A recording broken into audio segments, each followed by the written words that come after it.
사순절 넷째 주일을 맞이하여 주님의 십자가를 생각하며 교회에 나와 지난 한 주간 동안 저희를 지켜주시고 주일을 맞이하여 지친 몸과 영혼을 주님의 날개 아래 안식할 수 있도록 불려주시니 감사드립니다.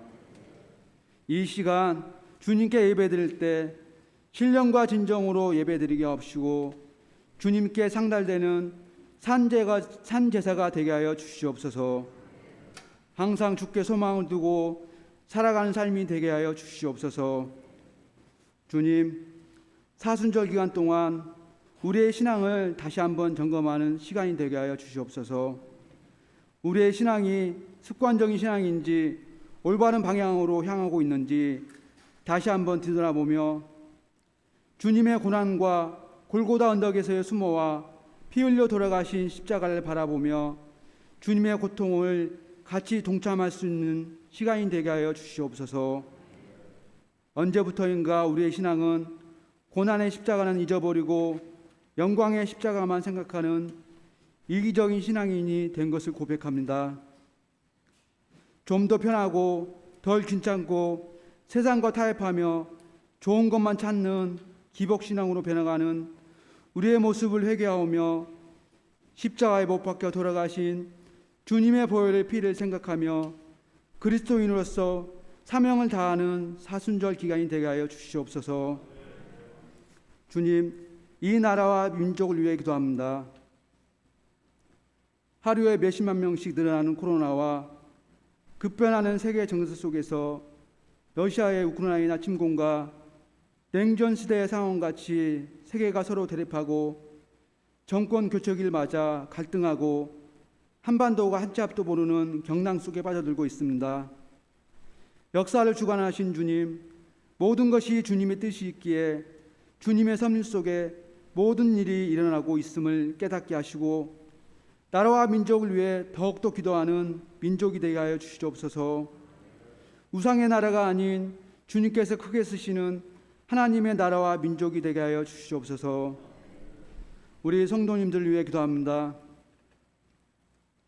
야곱이 하나님과의 약속을 잊어버리고 세상적으로 좋아 보이는 세겜 땅에서 살 때 환난과 고난으로 온 가족이 생명까지 위협받게 되는 상황에서 야곱은 베델로 돌아가자며 결단하고 이방 우상들을 다 땅에 묻어버리고 베델로 올라가 제단을 쌓고 하나님과의 관계를 회복한 것처럼 우리의 베델은 신광교회임을 고백합니다. 힘들고 어려운 시간이 닥칠 때마다 교회에 나와 예배하며 기도하고 날마다 아멘과 성경 읽기로 힘을 얻어 반석위의 믿음이 되게 하여 주시옵소서. 말씀을 전하시는 이승기 담임 목사님과 함께 하시사 항상 영육간에 강건하게 하시고 주님의 말씀을 선포하실 때 우리의 마음이 진동하게 하시고 그 말씀이 우리 가슴 속에 파고들어 그 말씀에 의지해서 살아갈 수 있는 우리들이 되게 하여 주시옵소서. 주님, 이른 아침부터 나와 봉사한 손길들과 호산나 혼성 중찬단의 찬양을 받아 주시옵시고 그들의 삶이 마르지 않는 샘처럼 하나님의 축복과 은혜가 항상 넘치게 하여 주시옵소서. 이 모든 말씀 우리가 약할 때 강함 주시는 예수님의 이름으로 간절히 기도드립니다. 아멘.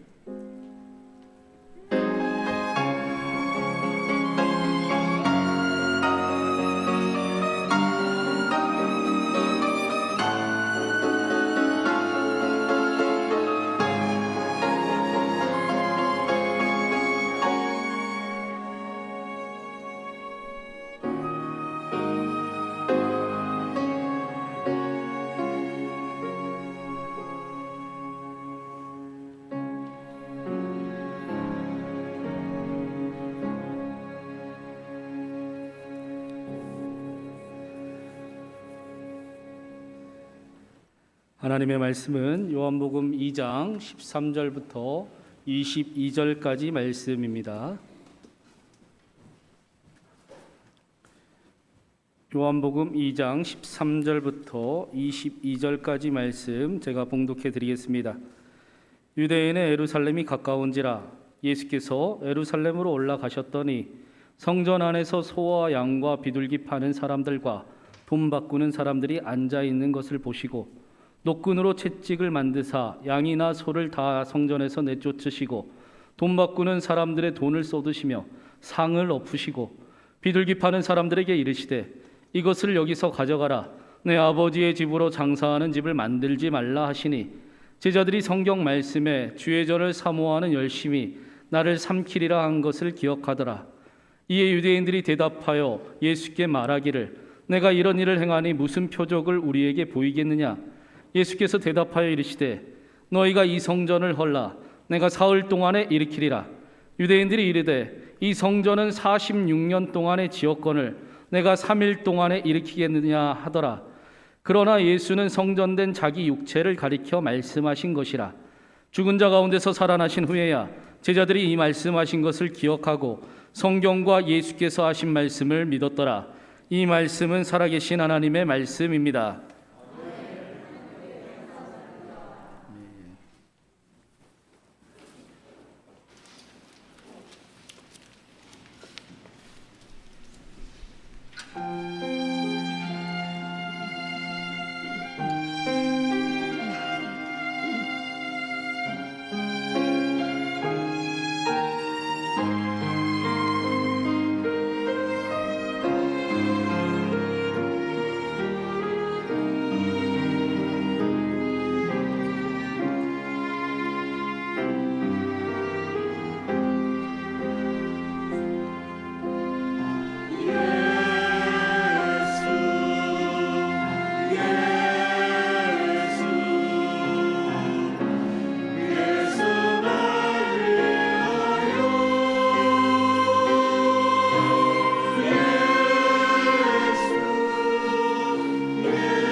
시라와 호산나 온성 주찬단에 귀한 찬양 감사드립니다. 찬양의 고백처럼 예수 그리스도 안에서 하나님의 사랑과 은혜가 더욱 가득한 저와 여러분의 예배가 되기를 간절히 바랍니다. 네, 옆 사람과 먼저 한번 인사 나누겠습니다. 사랑하고 축복합니다. 하나님 사랑하듯 사랑합시다.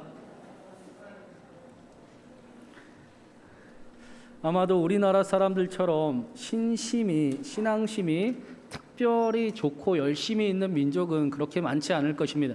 우리나라 민족은 굉장한 그 신앙심의 특심을 가진 민족들입니다. 우리나라와 마찬가지로 유대인들 역시도 특별한 신앙적인 열심을 가진 민족이었는데, 그 역사가 요세푸스의 자료에 의하면은 한 해 그 6월절의 그 절기 때 예루살렘 성전에서 희생 제물을 드리는 그 양의 숫자가 26만 5,300마리였다고 합니다. 굉장한 그 양의 숫자를, 굉장한 큰 금액의 예물을 하나님 앞에 제사에 사용한 그 열심을 가진 민족이었다라는 것입니다. 그런데 문제는 무엇이냐? 예수님 당시에 그 유대인들은 그렇게 열심히 하나님을 믿었고 하나님 앞에 제사를 그렇게 있는 힘을 다해 드렸고, 또 율법 또한 힘을 다해서 할 수 있는 대로 다 지켰지만 그들의 삶에 평안도 없었고 구원도 없었다라는 것입니다.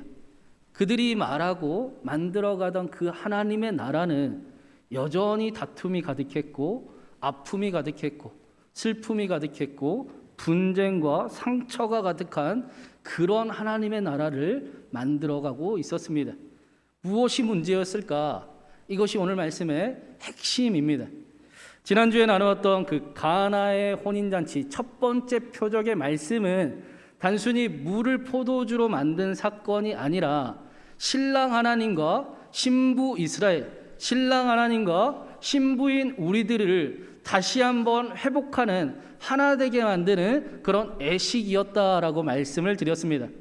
예수님께서 니고데모를 향해서 참 이스라엘이라, 이제는 하나님 앞과 세상 앞에서 겉과 속이 다를 필요가 전혀 없는, 속이는 인생을 살아가지 않아도 되는 참 이스라엘로 회복시키겠다라고 말씀하시고 나서 말씀에 나오는 첫 번째 표적이 가나의 혼인잔치, 물을 포도주로 만드는 새로운 창조의 사건이었던 것입니다. 그리고 오늘 말씀이 이제 성전을 깨끗게 하시는 말씀이 나오고 있습니다. 왜 이런 말씀을 드리느냐? 이 말씀의 이어짐이 굉장히 중요하기 때문입니다. 요한복음에 7개의 표적이 나온다라고 말씀을 드렸습니다.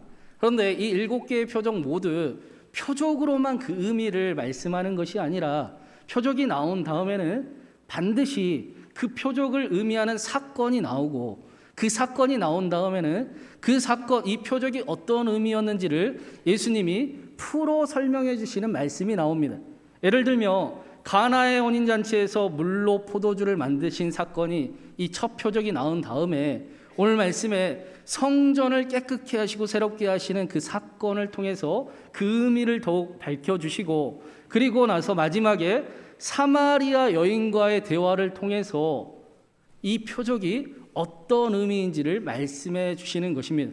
첫 표적이었던 물이 포도주가 되는 그 새로운 창조의 사건을 통해 예수님께서, 하나님께서 말씀하고자 하는 그 결론은 하나님께 참되게 예배하는 자들은 영과 진리로 예배할 때가 오나니 곧 이때라.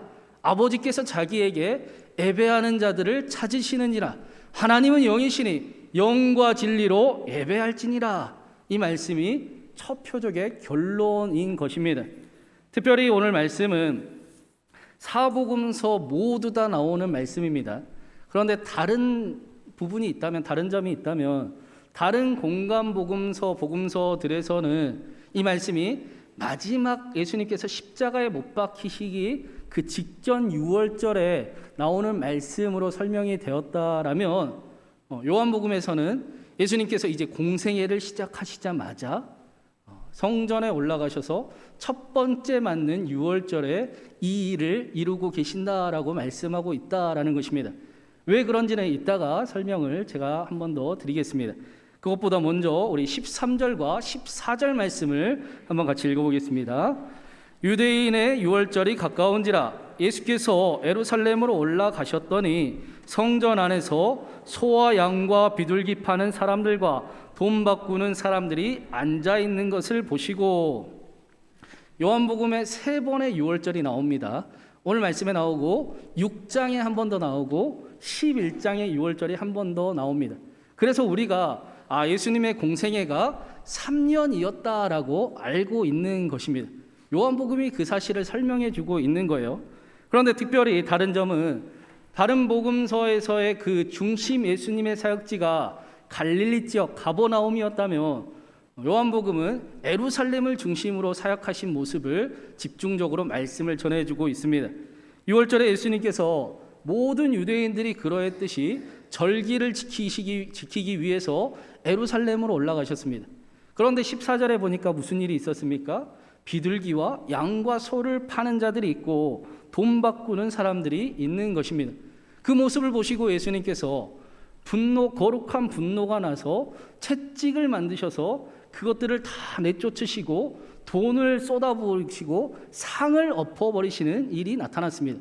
그리고는 말씀하시길 16절에 내 아버지의 집은 강도의 집이 아니라 너희가 강도의 집으로 장사하는 집으로 만들고 있구나라고 말씀을 하고 계시는 것입니다.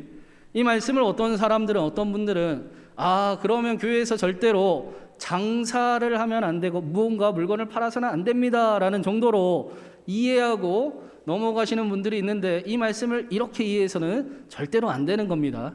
제가 지난번에도 말씀을 한번 드린 적이 있었는데 신명기 14장에 보면 하나님께서 11조를 드릴 때 이렇게 하라라는 말씀이 나오고 있습니다. 하나님이 뭐라 말씀하시느냐?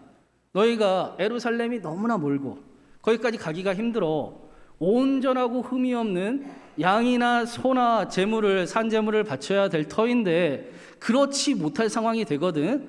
너희가 가지고 있는 정성스럽게 키웠던 그 소와 양을 팔아서 돈으로 가지고 온 다음에 성전에서 양이나 소를 사서 그걸 바치면 된다라고 하나님께서 말씀을 해 주셨습니다. 성전에서 소나 양을 살 수가 있다라는 것입니다. 장사하는 것 자체가 문제가 되지 않는다라는 거예요. 우리 교회에서도 선교비를 목적으로 가끔 떡을 이렇게 판매를 하지 않습니까? 괜찮다라는 것입니다. 우리가 함께 마음을 모을 수 있는 일이니 좋은 일이다. 그것이 하나님다라고 말씀합니다. 또 하나님께서 양을 바쳐도 되고 비둘기를 바쳐도 된다라고 말씀하셨어요. 돈이 없는 가난한 사람들은 보통 비둘기를 하나님 앞에 바쳤습니다. 하나님께서 많고 적음이 중요한 게 아니라 하나님께 앞에 드리는 너의 진심, 형편에 따라 드리는 너의 진실한 마음이 더 중요하다라고 말씀하시는 것입니다. 또 한 가지 현실적인 문제를 생각해 보면 예루살렘이 해발 820m 정도에 있었습니다. 굉장히 높은 지역에 위치해 있는 그런 성전이었던 거지요. 북한산이 830m가 좀 넘습니다. 북한산과 거의 비슷한 위치에 예루살렘 성전이 있었던 것입니다.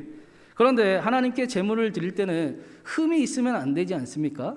그러면 그 먼 길을 또 그 높은 지역을 양이나 소를 데리고 올라가려면 어떻게 해야 됩니까? 업고 올라가야 되나요?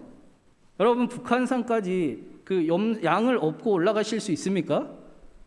저는 못할 것 같습니다. 저는 안 할 것 같습니다. 차라리 팔아서 돈을 가지고 올라가서 거기서 양을 사는 게 훨씬 좋을 것 같습니다. 이 말씀은 예수님께서 장사하는 것 자체로 문제를 삼으시는 게 아닌 겁니다.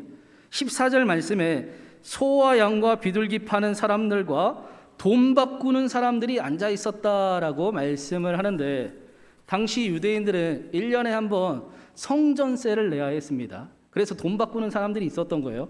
그 이유는 당시에 그렇게 로마 시대에 쓰던 그 데나리온이라는 그 동전에는 로마 황제의 그 모양이 그려져 있었습니다. 당연히 성전에 바치는 그 돈은 우상이 그려져 있으면 안 됐기 때문에 성전 안에서 쓰는 세겔이라는 동전으로 바꿔줬던 것입니다. 그런데 문제는 무엇이냐? 일반적으로는 1데나리온에 1세겔을 바꿔줬다면 성전 안에서는 1데나리온을 내면 환급 수수료, 그 환전 수수료를 50%를 물고 반 세겔만 주었던 것입니다. 당시 유대 권력자들은 성전을 이용하고 하나님을 이용해서 엄청난 환전 수수료를 지불하게 만들고 폭리를 취하고 있었던 것입니다. 마찬가지로 흠이 없고 온전한 양과 소를 드려야 되는데 그것을 판단하는 사람이 성전의 유대 권력자들이었습니다. 사람들이 정성스럽게 이거 하나님 앞에 드려야지 하고 정성스럽게 마음을 다해서 기르고 온 그 양이 있어도 아니 그거 안 돼. 성전에서 파는 그 양 가지고 와 라고 바꿔치기를 하게 만들었다. 자신들이 파는 양을 하나님 앞에 드리게 만들었다라는 것입니다. 예루살렘에서 드려지는 그 제사가 하나님 앞에 감사를 드리고 하나님 앞에 찬양을 드리고 하나님 앞에 감격스러운 마음에 사랑하는 마음을 다해서 자신을 드리는 그런 예배가 아니었다라는 것입니다. 오히려 성전이 하나님을 예배하는 곳, 하나님을 위한 곳이 아니라 성전을 이용해서 자신의 이익을 원하고 자신의 뜻대로 되기를 원하고 자신을 위해서 하나님도 있어야 된다는 그런 우상 숭배의 모습과 똑같은 모습이었던 것입니다. 심지어는 어떻습니까? 하나님을 바라고 하나님을 만나려 하기보다 그래서 새 힘을 얻고 다시 한번 결단해서 하나님의 나라를 꿈꾸는 그 일보다는 심지어 다른 사람이 정성스럽게 가지고 온 마음을 다해 가지고 온 그것들조차도 자신들을 위한 일로 이용해 먹으려 하는 그러한 그릇된 모습의 예배와 성전이었던 것입니다. 성전이 우상 숭배하는 모습과 다르지 않아서 겉과 속이 전혀 다르게 되자 겉으로는 모두 다 하나님을 찬양하고 하나님을 예배한다라고 말을 합니다. 그러나 속으로는 교회가 우상을 따라가고 교회를 이용하기를 원하고 자신의 유익을 구하고 그런 우상 숭배와 같은 모습에 예수님께서 아파하고 거룩한 분노를 표출하고 계시는 것입니다. 15절 말씀을 한번 보십시오. 예수님께서 성전을 우상 숭배로 만드는 자들을 어떻게 하셨는가? 그들을 내쫓으시고 돈을 다 쏟으시고 상을 엎으셨습니다. 세 가지의 동사가 나옵니다. 내쫓고 쏟으시고 엎으셨다. 자세히 보면 양과 소를 다 성전에서 내쫓았다라고 말씀합니다. 제사를 드리려면 희생 제물이 반드시 필요한데 예수님께서 제사도 드리지 말아라 라고 말씀하셨다라는 것입니다. 그런 예배는 드리지도 말아라. 겉과 속이 그렇게 다른 예배, 너희의 진심을 가지고 온지도 않는 예배, 변화도 능력도 없는 예배는 드리지도 말아라 라고 예수님이 말씀하셨습니다. 19절 말씀을 한번 같이 더 읽어보겠습니다. 19절입니다. 예수께서 대답하여 이르시되 너희가 이 성전을 헐라 내가 사흘 동안에 일으키리라. 예수님께서 성전을 고쳤으라, 성전을 회복하라 라고 말씀하지 않으시고 성전을 헐어버려라, 성전을 파괴해버려라, 성전을 끝내버려라. 그리고 내가 새로운 성전을 우상 숭배 따위는 꼴도 볼 수 없는, 꼴도 보이지 않는 그런 새 성전을 내가 세우리라 라고 말씀하시는 것입니다. 왜 이렇게까지 하나님께서 우상 숭배를 싫어하시는가? 예수님이 왜 이렇게까지 우상 숭배를 싫어하시면서 그것들을 고쳐 쓰고 회복하시기를 바라지 않으시고 허물러 버려라, 없애 버려라 라고 말씀하고 계시는가? 여러분 이런 거 여쭤봐도 되는지 모르겠지만 여러분 점집에 한번 가보셨습니까? 그 기독교인들이 그렇게 그 점집의 주요 고객이고 단골이라고 이야기를 하던데 다행히 우리 교회에는 한 분도 안 계신 줄로 믿습니다. 아멘 소리가 좀 작네요. 네. 점 좀 보면 어떻습니까? 그 신문의 운세를 좀 보고 재미로 요즘 젊은 사람들 타로 좀 많이 하는데 그런 거 좀 하면 어떻다고 이렇게까지 하지 말라라고 예수님께서 하나님께서 말씀하시는가? 그 흔히 사주팔자라고 이야기를 하죠. 여러분 사주팔자를 어떻게 보는지 아십니까? 그 사주가 연월 일시를 사주라고 한대요. 그 팔자는 왜 팔자냐? 그 사주에다가 그 육식갑자의 동물을 의미하는 두 가지 글씨들이 있지 않습니까? 예를 들면 올해를 이민년이라고 해요. 검은 호랑이의 해라라고 이야기를 합니다. 그렇게 동물을 의미하는 글자가 두 글자인 거예요. 그러니까 사주에 팔자 두 글자를 집어넣으니 팔자가 돼서 그렇게 사주팔자라고 이야기를 합니다. 그리고는 어떻게 하느냐? 이 동물들이 상극인가 아닌가를 살펴보고 점을 친다라는 거예요. 그래서 동물들이 언제부터 그렇게 정해졌는지는 모르겠지만 그 동물들이 잘 조화가 이르면 좋은 팔자고 조화를 이루지 않으면 나쁜 팔자다. 그래서 그것들을 해결해야 된다라고 이야기를 하기도 합니다. 그런데 이런 것들의 문제가 무엇인가? 우리 인생이 자꾸 정해졌다라고 거짓말을 치는 겁니다. 겁을 주는 겁니다. 두려움을 심어주려고 하는 겁니다. 안 좋은 일을 마치 무언가 정해졌다라는 거짓말 속에 풀어야 된다라고 이야기를 합니다. 교회도 타락했을 때 가장 타락했을 때가 중세시대라고 하는데 그때 성전을 이용하고 하나님을 이용해서 사람들에게 겁을 주고 두려움을 갖게 만든 다음에 면죄부를 판매했습니다.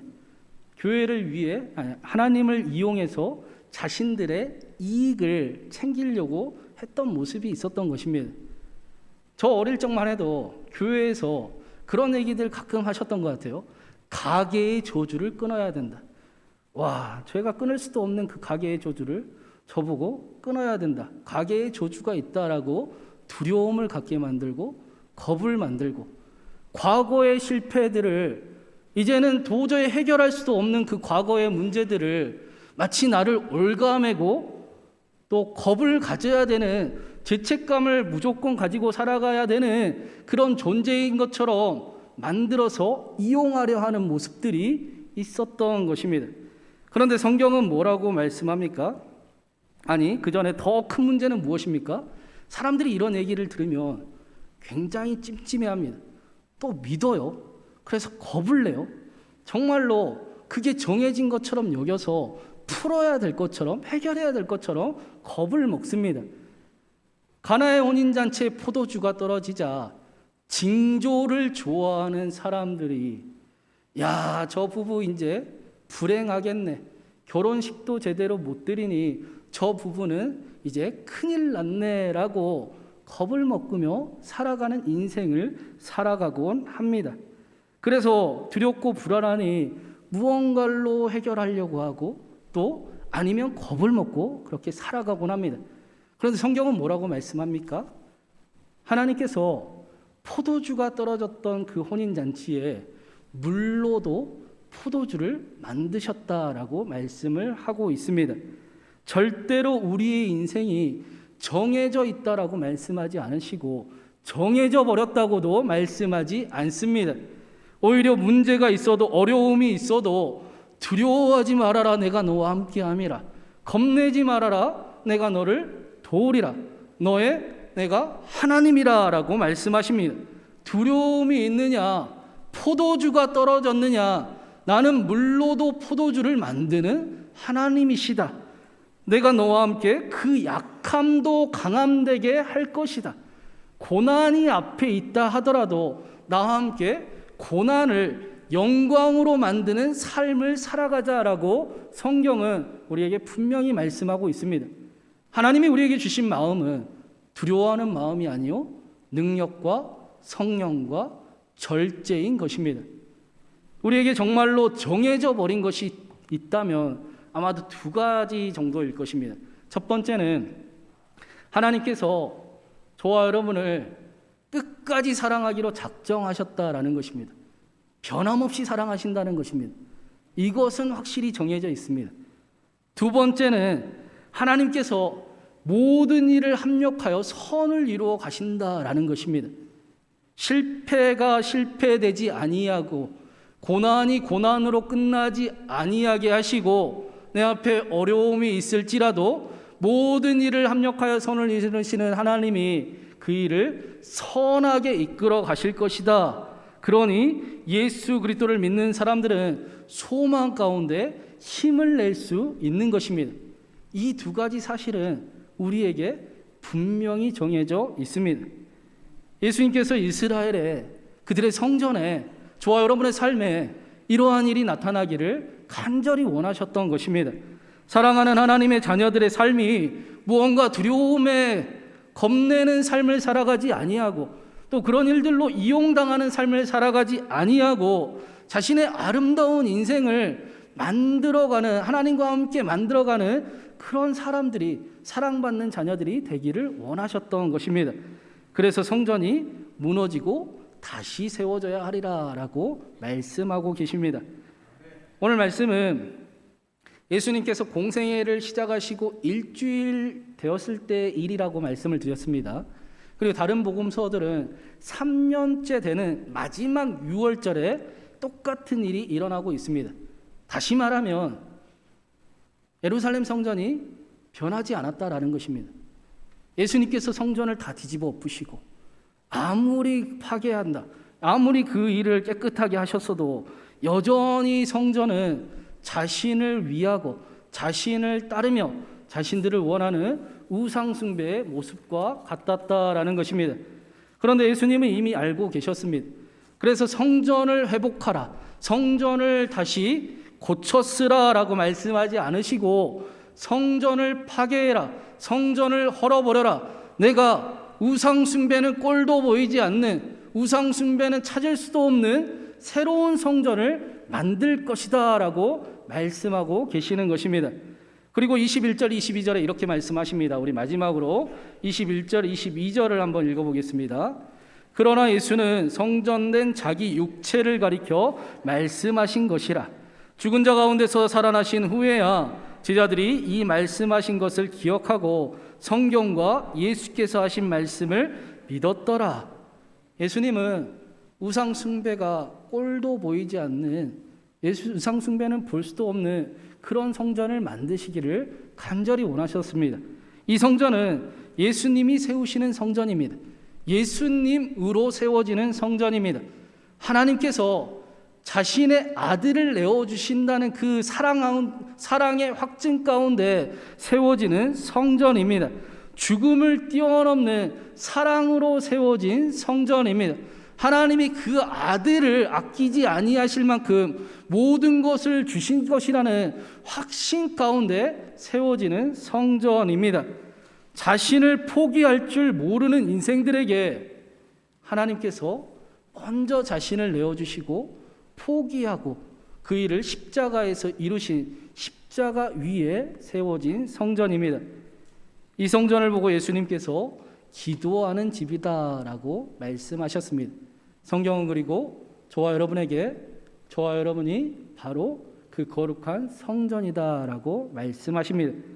두려움의 하나님을 예배하는 성전이 아니라 하나님 안에서 소망을 가질 수 있는 성전, 연약함을 가지고 있어도 그렇기 때문에 더 하나님 앞에 나와 하나님의 도우심을 구하는 성전, 그 가운데 오히려 하나님의 힘으로도 하나님을 만나고 다시 일어나, 사람들은 세상은 무언가 정해져 버렸다고 겁을 주고 우리를 낭만케 하지만, 그러나 하나님 안에서 하나님과 함께 소망을 가지고 희망 중에 믿음이 실제로 나타남을 경험하는 성전이 그러한 성전인 것입니다. 절대로 그래서 겉과 속이 다르지 아니하고 오히려 신령과 진정으로 하나님을 예배하며 하나님을 찾고 하나님을 만나며 사랑하는 하나님이 힘이심을 경험하는 성전입니다. 조연철 목사님이라는 분이 계시는데 이 목사님은 뇌성마비를 가지신 목사님이십니다. 그래서 설교를 들어보면 말씀하시는 그 발음도 조금 부정확하시고 손도 불편하시고 발도 불편하십니다. 이 목사님이 이런 말씀을 하셨어요. 예전에는 자신의 장애라는 모습이 말 그대로 장애였습니다. 내 인생을 가로막는 장애, 내가 하고 싶어도 못하게 만드는 장애였습니다. 그런데 예수님을 만나고 나서 달라진 게 무엇이냐? 이 장애를 바라보는 관점이 달라졌습니다. 말씀에 보니까 하나님께서 약한 자를 들어 쓰셔서 강한 자를 부끄럽게 하신다고 하시니 그 말씀을 보고 기도하기 시작하셨습니다. 하나님, 나의 가장 약한 부분이 이 장애라는 부분인데 하나님께서 이 장애를 사용하여 주세요. 이 장애를 통해 하나님이 영광 받아 주세요 라고 기도하기 시작하셨습니다. 그리고 이 목사님의 설교는 사람들에게 큰 울림을 주고 결단하게 만들고 변화를 가져오게 만들고 있습니다. 이 목사님이 이런 말씀을 하십니다. 사람은 모두 다 장애를 가지고 있습니다. 생각의 장애가 있고 어떤 사람은 마음의 장애를 가지고 있습니다. 다른 사람은 몰라도 스스로는 그 장애를 잘 알고 있습니다. 그런데 왜 그걸 하나님 앞에 가지고 오지 못하십니까? 하나님 앞에 드리셔서 하나님, 내가 이 장애가 있는데 나를 불쌍히 여기시고 이 장애를 하나님의 선한 도구로 사용하여 주시옵소서, 하나님의 영광이 드러나는 도구로 이 장애를 변화시켜 주시옵소서라고 왜 기도하지 않으십니까? 왜 하나님을 찾지 않으십니까? 이 모습이 예수님께서 십자가에 달리시며 기대하시는 성전의 모습인 것입니다. 이 모습이 기도하는 집의 모습입니다. 두려워하는 삶이 아니라 고난조차도 하나님과 함께 영광으로 바꾸어 만들어갈 수 있는 그런 하나님의 사람들의 모습인 것입니다. 그 어떤 목사님께서 1970년대쯤 되는 것 같아요. 오래전 일이지요. 그때는 우리나라가 또 지금처럼 그렇게 잘 살지도 않았고 큰 어려움이 있었지 않습니까? 그런데도 성도님들과 오랫동안 기도를 하고 또 헌금을 모아서 성전을 새로 건축을 했습니다. 얼마나 기뻤겠습니까? 얼마나 간절함으로 그 성전을 세웠으니 너무나 감격스럽고 기쁜 날이었습니다.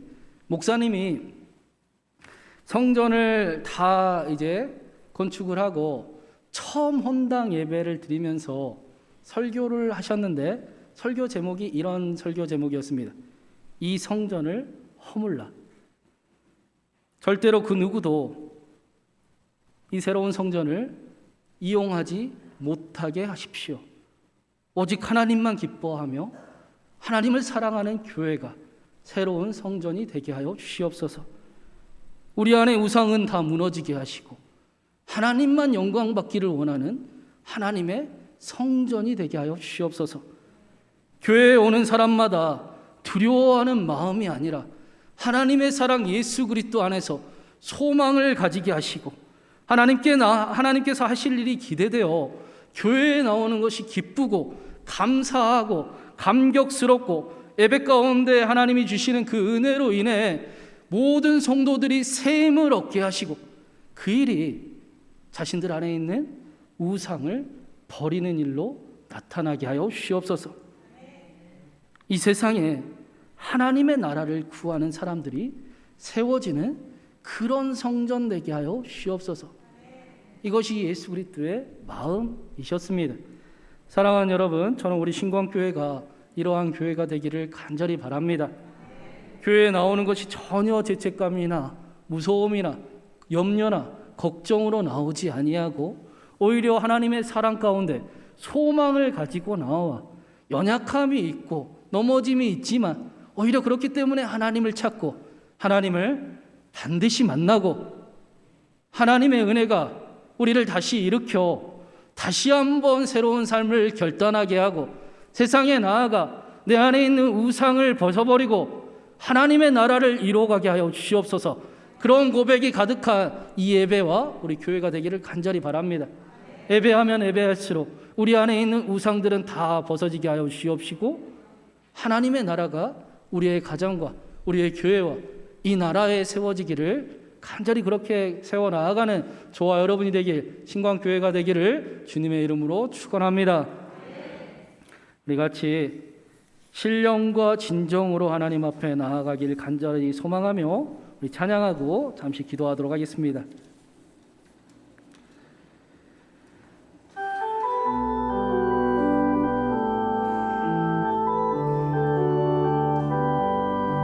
우리 모두 예배하는 자 되어 우리 모두 예배하는 자 되어 온전히 영과 진리로 주를 예배하자.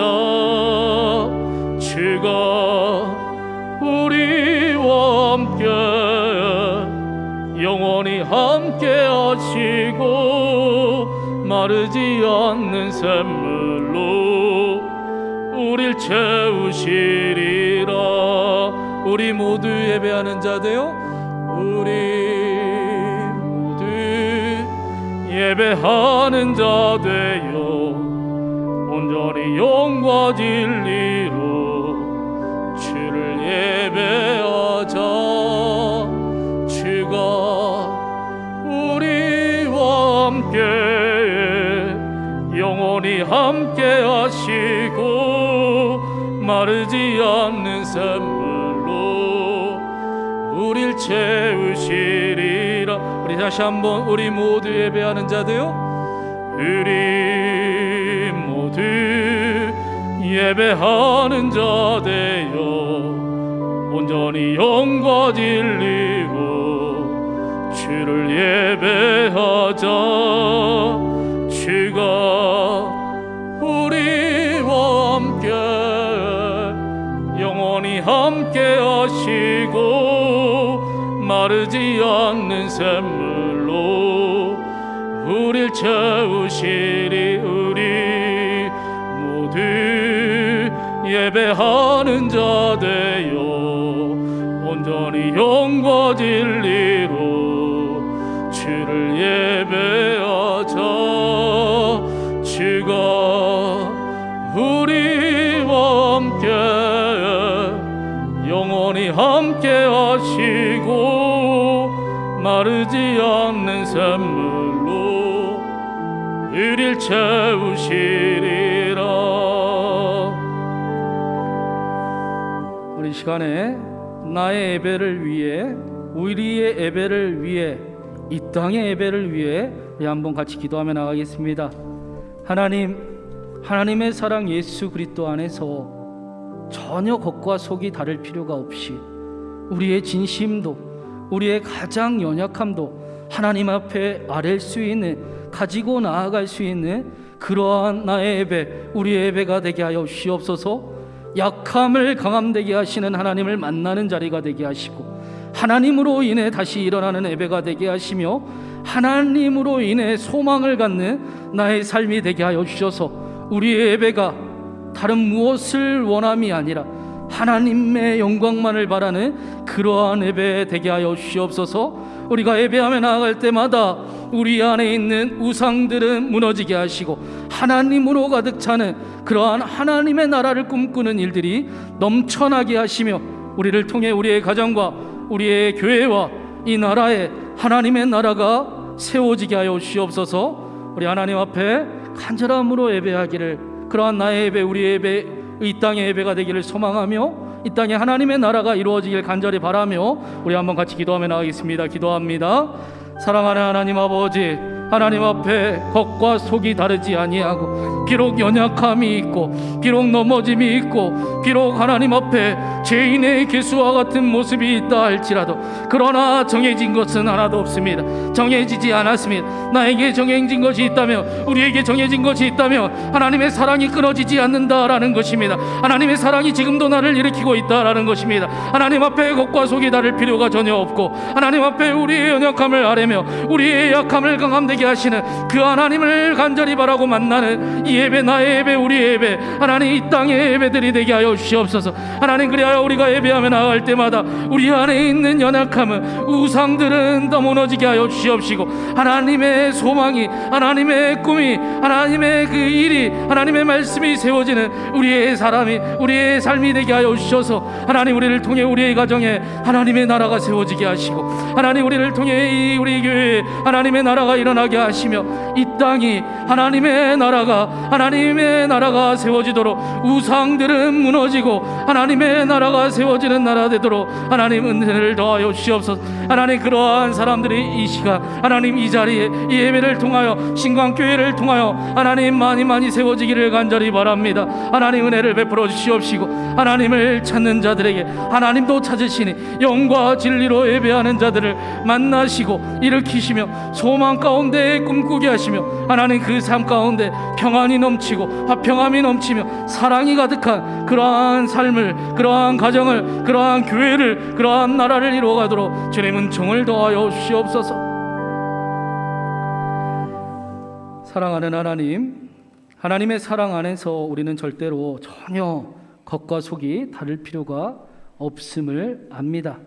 하나님 앞에 신령과 진정으로 나아가오니 우리 모두를 만나 주시옵시고, 하나님, 우리 안에 하나님의 나라의 소망이 가득 넘치게 하여 주시옵소서. 하나님의 나라 꿈꾸는 우리의 삶이 되기를 간절히 바랍니다. 우리의 예배가, 나의 예배가 하나님을 예배하면 예배할수록 하나님의 사랑을 더 뜨겁게 알게 하여 주시옵시고, 하나님, 그리하여 예배할 때마다 내 안에 있는 우상들은 무너지게 하시고, 하나님을 이용하는 마음들도 다 사라지게 하시며, 오히려 하나님을 위해서 살아가는 꿈이, 또 소망이 넘치게 하여 주시옵소서. 우리를 통해 우리의 가정도, 우리 교회도, 이 나라도 하나님의 나라가 되기를 간절히 바랍니다. 평화가 넘치게 하시고 사랑이 가득하게 하시며 화평한 일들이 넘쳐나는 우리의 가정, 우리의 삶, 이 나라, 이 민족, 우리 교회 되게 하여 주시옵소서. 우리를 그렇게 사용하시고 우리 교회가 그렇게 우상을 허물고 새로운 하나님의 성전을 세워가기를 간절히 바라오며, 사랑하는 우리 주님 예수 그리스도의 이름으로 기도드리옵나이다. 아멘.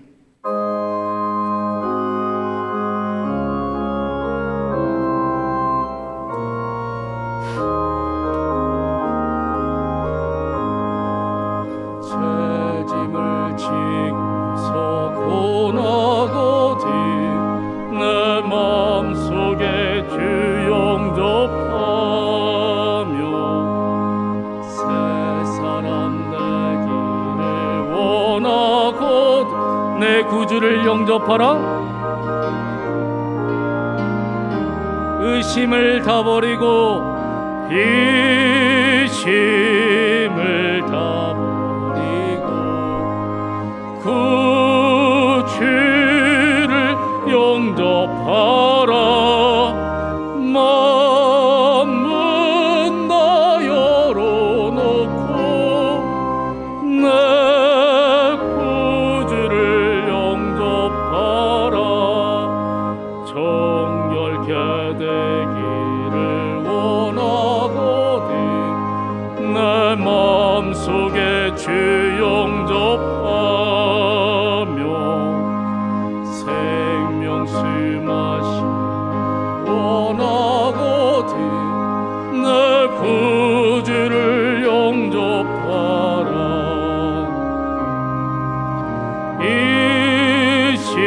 이심을 다 버리고 구주를 영접하라. 만문 다 열어놓고 내 구주를 영접하라. 진실한 친구를 원하거든 내 마음속에 주 영접하라. 내 맘의 평안을 원하거든 내 구주를 영접하라.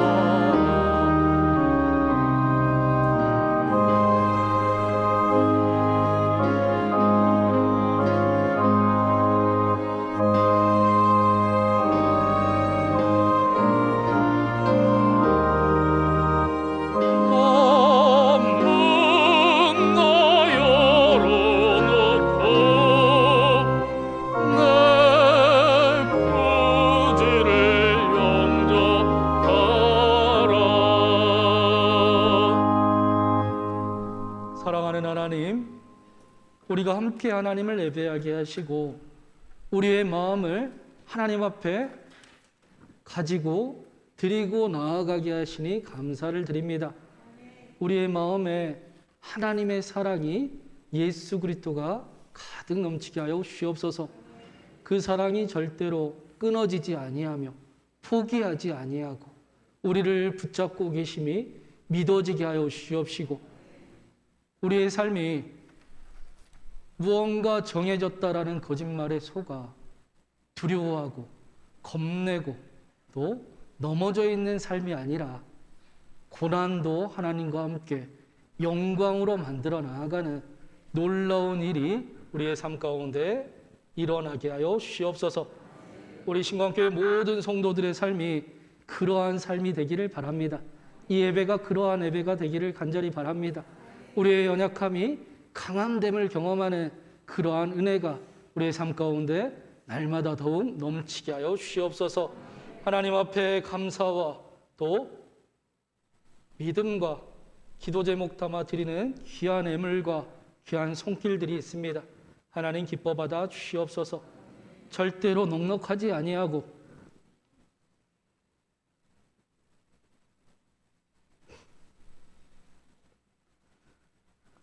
어려운 가운데도 하나님의 나라를 꿈꾸며 또 하나님 앞에 빈손으로 나올 수 없어 드리는 이 귀한 예물을 기뻐 받아 주시옵소서. 드리는 마음대로 더 사랑하시고 더 아끼지 아니하시고 더 우리를 위하시는 하나님의 사랑이 경험되게 하여 주시옵시고, 하나님의 놀라운 은혜가 가득한 삶들 되게 하여 주셔서 하나님을 믿는 믿음이 더욱 일어나게 하시고 하나님과 함께하는 귀한 기쁨이 충만한 삶들이 되게 하여 주시옵소서. 하나님께서 이 손길들과 삶들을 지켜주셔서 하나님의 꿈꾸기에 불편하지 않도록 하나님이 하늘의 복을 더하여 주시옵소서. 이 예물을 통하여 신광교회가 하나님의 나라를 더욱 이루어 나아가길 간절히 바랍니다. 하나님 기뻐 사용하여 주시옵소서. 편안하게 사용하여 주시옵소서.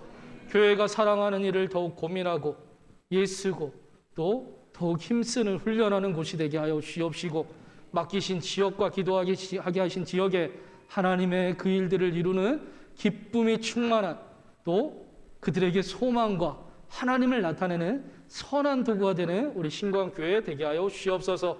신광의 모든 공동체들 가운데 더욱더 교회를 통하여 위로받게 하시고 힘을 얻게 하시고 서로의 마음을 통해 서로의 모습을 통해 더 소망을 가지며 힘을 내어 하나님의 나라 꿈꾸는 귀한 사랑하는 공동체 되게 하여 주셔서 하나님을 사랑하듯 사랑하며 살아가는 우리 신광교회와 모든 성도들 되게 하여 주시옵소서.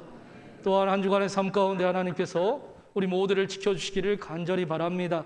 오미크론 확진자가 정점을 지나가고 있고 또 너무나 많은 확진자 가운데 있으나 두려워하지 아니하고 오히려 두려워하는 마음이 아니라 능력과 사랑과 절제하는 마음으로 이 큰 어려움을 잘 지나게 하여 주시옵시고, 또한 하나님께서 감당할 힘도 주시고 피할 길도 내어 주셔서 큰 어려움 당하지 아니하고 이 시기를 잘 지내가는 우리 신광교회 모든 성도들 되게 하여 주시옵소서. 하나님께서 몸과 마음도 지켜주시고 가정도 지켜주시고 사업장도 지켜주셔서 어려운 시기이지만 그러나 더 섬기고 더 나누고 사랑하기에 부족함 없도록 하나님의 채우심이 경험되는 한 주 되게 하여 주시옵소서. 함께 기도하고 있는 사랑하는 환우들 가운데도 하나님께서 친히 함께 하여 주셔서 우리의 기도에 역사하는 힘이 더욱 나타나게 하여 주시옵소서. 치유하시고 회복하시고 그들이 그 병마와 싸울 마음과 체력이 있게 하여 주셔서 속히 일어나 함께 하나님을 영광 돌리며 함께 하나님을 찬양하는 일이 하나님 속히 일어날 수 있도록 주님 은총 더하여 주시옵소서. 이 나라와 이 민족과 온 열방 가운데도 함께 하여 주시기를 간절히 바랍니다. 하나님의 나라 세워지게 하여 주시옵소서. 분쟁과 다툼과 우상을 따라 자신의 욕망과 이권 다툼으로 얼룩지지 아니하게 하여 주시옵시고 하나님의 나라가 세워져서 평화가 가득하고 사랑이 넘치며 함께 살아가는 세상 만들어가는 이 나라의 민족과 온 열방이 되게 하여 주시옵소서. 특별히 우크라이나 그 땅을 기억하여 주시옵시고 우크라이나와 러시아 가운데 하나님의 은혜를 베풀어 주셔서 속히 전쟁이 멈출 수 있게 하여 주시옵소서. 그 일이 먼 나라의 일이 아니라 우리에게 영향을 미치고 있습니다. 우리도 더 기도하게 하시고 속히 전쟁이 멈추고 평화가 임함을 경험하는 우리 모두가 열방이 되게 하여 주시옵소서. 한 주간의 삶 가운데 우리와 함께 하시고 우리를 통해 영광 받으시며 하나님의 꿈꾸게 하시고 하나님의 나라 이루어 가시길 간절히 바라오며 사랑하는 우리 주님 예수 그리스도의 이름으로 기도드리옵나이다. 아멘.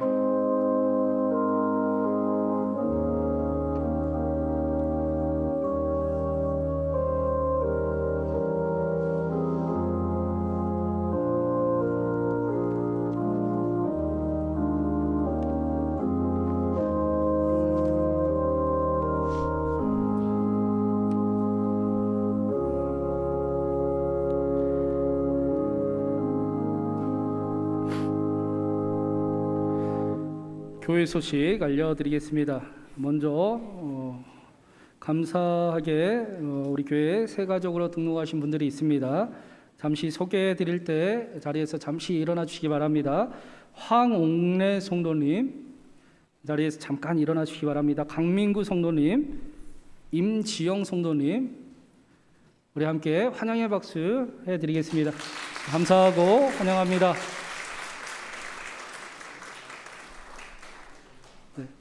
자리에 앉으셔도 되겠습니다. 네. 예배 후에 1층 카페 안에 있는 그 새가족반이 있는데요. 새가족실이 있는데 거기서 저하고 잠깐 만남을 갖고 돌아가시면 좋겠습니다. 새가족 분들이 우리 교회에 잘 정착하고 교회 안에서 사랑을 배우고 또 힘을 얻을 수 있도록 함께 기도해 주시고 또 큰 관심으로 사랑해 주시기를 부탁을 드립니다. 사순절 넷째 주일을 보내고 있습니다. 사순절 기간 동안 조금 더 절제하는 마음으로 하나님의 더 큰 은혜를 깊은 은혜를 경험하는 우리 신광교회가 되기를 바랍니다.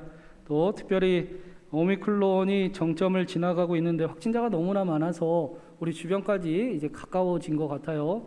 그러니 더 그 방역 수칙을 개인적으로 잘 지켜주시고 교회 안에서도 거리두기에 힘써 주시고 또 마스크는 꼭 코위까지 써주시기를 착용해 주시기를 부탁을 드립니다. 또 교회 안에 혹시나 본인의 몸이 좀 컨디션이 좋지 않거나 주변에 가족 중에 확진자가 있으신 분들은 또 몸이 컨디션이 안 좋으신 분들은 온라인으로 예배 드릴 수 있음을 참고하시기를 바랍니다. 다음 주 3부 예배에는 안명수 선교사님이 오셔서 말씀을 전해 주실 겁니다. 1부와 2부 예배는 제가 동일하게 같이 제가 말씀을 나누고 3부 예배 때만 안명수 선교사님이 말씀을 전해 주실 텐데 이 안명수 선교사님은 32년째 마야 인디언 그 부족들을 대상으로 오지에서 선교를 하고 계시는 분이세요. 또 KBS에서 우리나라를 세계에 알린 그 인물들을 방영을 이렇게 소개를 한 적이 있었는데 1호 출연자셨다고 합니다. 또 특별히 더 중요한 것은 이 안명수 선교사님께서 우리 교회 박윤석 장로님을 전도를 하셨대요. 네. 이분 안 계셨으면 우리 교회 큰일 날 뻔했습니다. 네. 다음 주에 3부 예배에도 많이 참석하셔서 함께 기도해 주시고 큰 은혜를 나누시고 또 식어버렸던 그 선교의 열정이 다시 일어나는 그런 시간으로 만드시길 바랍니다. 다른 광고는 주보를 참고하시고 우리 교회에서 그 지난달부터 매월 첫째 주일에 교회 주변 교회 안에 1인 가구를 대상으로 반찬 나눔을 하기로 했는데 준비 모임을 4월 2일 돌아오는 토요일 오후 1시에 진행하도록 하겠습니다. 함께 기도해 주시고 관심 가져주시고 또 시간이 허락되시는 분들은 함께 참여하셔서 함께 중요한 것은 우리 신광교회가 모두가 함께하는 그런 행사로 만들어 주시기를 부탁을 드립니다. 환우들을 위해 교회 건물 관리와 보수를 위해 다음 세대를 위해 우크라이나 그 땅을 위해서 함께 기도해 주시기를 부탁드립니다. 우리 이상으로 교회 소식 마치도록 하겠습니다.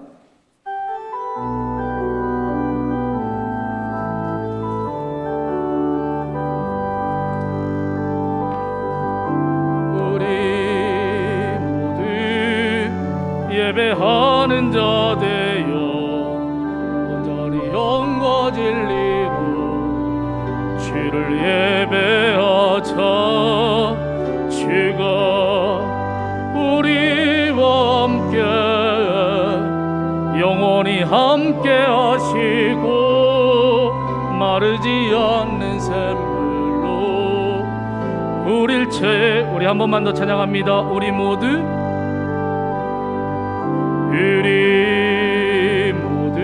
예배하는 자 되어 온전히 영과 진리로 주를 예배하자.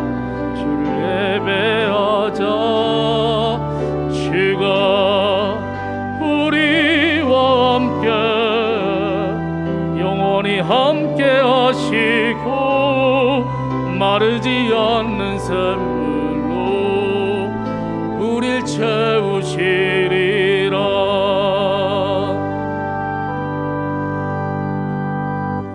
이제는 우리 구주 예수 그리스도의 놀라우신 은혜와 하나님 아버지의 말도 안 되는 사랑하심과 성령 하나님의 함께 하시고 충만케 하심이 하나님을 만나고 하나님과 함께하며 하나님과 함께 두려워하는 삶이 아니라 오히려 하나님의 나라를 꿈꾸며 살아가길 소망하는 신광의 모든 성도들 머리 위에 그들의 사랑하는 가정과 기도 제목과 삶의 자리 위에 사랑하는 신광교회와 이 나라 이 민족 위에 올 열방 위에 또 사랑하는 신광의 환우들 위에 이제로부터 영원히 함께 하시기를 간절히 축원하옵나이다. 아멘.